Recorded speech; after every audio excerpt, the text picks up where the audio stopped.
We talked about it a little bit earlier, but funding is a constant topic of conversation in the film industry right now. And what realities do emerging filmmakers need to understand about funding, sustainability, and creating work independently in today's landscape? I think in terms of funding, you really have to search for it. You're not always just going to open your phone and see every single funding opportunity just scrolling on whatever social media platform you use.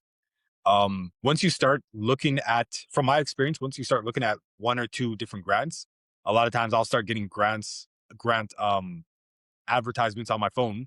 But that's not the only thing that I would recommend you rely on, like just scrolling to find. You really have to do some deep research. And yeah, also when it comes to applying them, don't get discouraged if you don't land anything on the first five or even the first 10. So, you know, you really have to just, there's websites where you could look at successful pitch decks that have landed funding.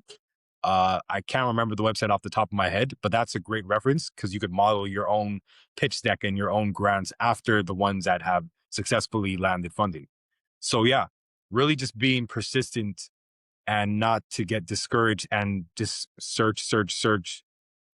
Whether you're using Google, whether you're using one of the AI platforms to search for these grants, try different search terms and just, yeah, you just got to really work on it every day and you'll make something happen for you. Yeah, one thing I've now been exposed to a lot is the grants. And I have to give people credit for writing these grants and seeing just how much information that you have to have ready for them.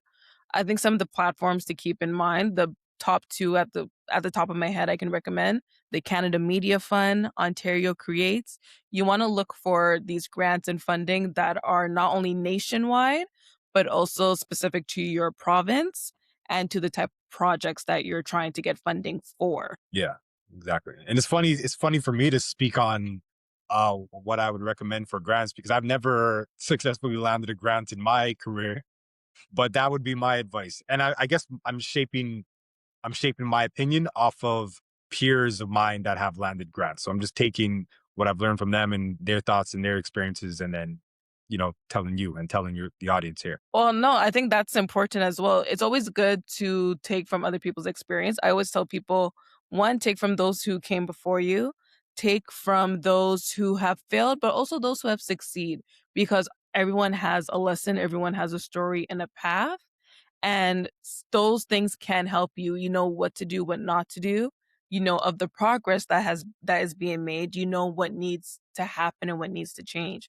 So it's always good to just kind of take different elements from different people, know what to digest, and know what to kind of put away to the side. Yeah, that's a great mantra that you actually just mentioned, learning from those that have failed and then learning from those that have succeeded.